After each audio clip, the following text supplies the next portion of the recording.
আসসালামু আলাইকুম। কিভাবে শিখবো ইউটিউব চ্যানেলের আরো একটি নতুন ভিডিওতে আপনাকে স্বাগত জানাচ্ছি। প্রিয় দর্শক, আজকের ভিডিওটি যারা মূলত কপি পেস্ট নিয়ে কাজ করেন তাদের জন্য।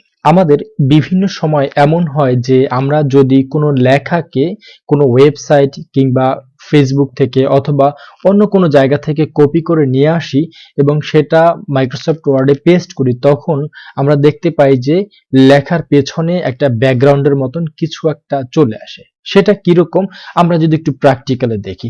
যেমন আমি প্রথমে যাচ্ছি ফেসবুকে যাওয়ার পরে আমি এখান থেকে এই যে লেখাটি রয়েছে এই লেখাটি এখানে কপি করলাম।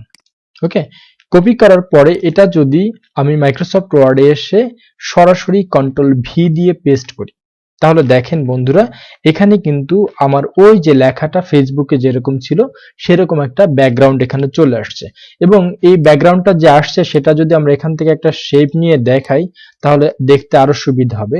যেমন এই শেপটাকে আমি যদি এই রাফ টেক্সট করে এখান থেকে বিহাইন্ড দ্য টেক্সট করি, তাহলে দেখেন এই যে লেখাটার নিচে একটা ব্যাকগ্রাউন্ড আছে এবং আমার যে এখন বর্তমান শেপটা রয়েছে রাউন্ড শেপ, সেটা কিন্তু এই লেখাটার নিচে রয়েছে। সুতরাং আমরা বুঝতেই পেরেছি যে আমরা এখন কি সমস্যা নিয়ে কথা বলবো।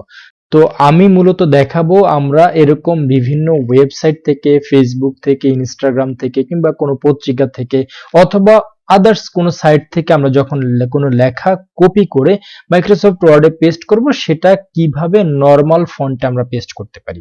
এটাই হচ্ছে মূলত আজকের ভিডিওর মূল বিষয়। তো বন্ধুরা, আমি আবার ফেসবুকে চলে যাই এবং সেখান থেকে এই লেখাটাকে আমি আবার কপি করলাম।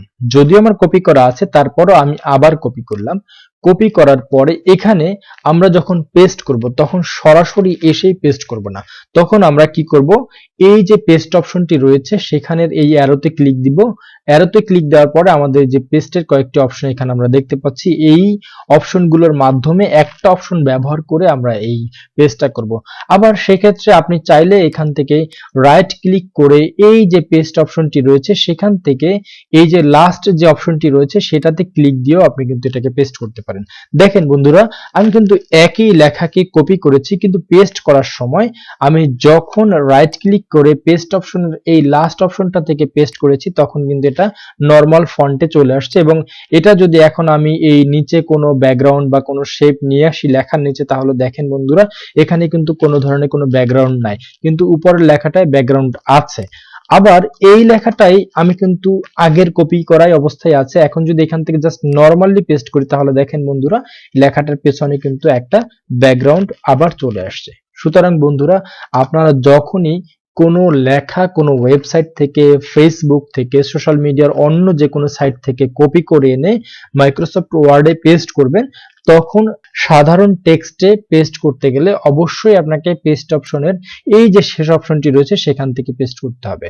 তাহলে এখান থেকে পেস্ট করলে আপনি লেখাগুলোকে নরমাল ফন্টে বা নরমাল টেক্সটে পেস্ট করতে পারবেন। আর যদি আপনি কোনো জায়গা থেকে কপি করে এনে হুবহু এখানে পেস্ট করেন তাহলে কিন্তু আপনার লেখার পেছনে এরকম একটি ব্যাকগ্রাউন্ড আপনি দেখতে পারবেন, যেটা দিয়ে আপনি পরবর্তীতে কাজ করতে গেলে আপনি অনেক সমস্যায় পড়তে পারেন।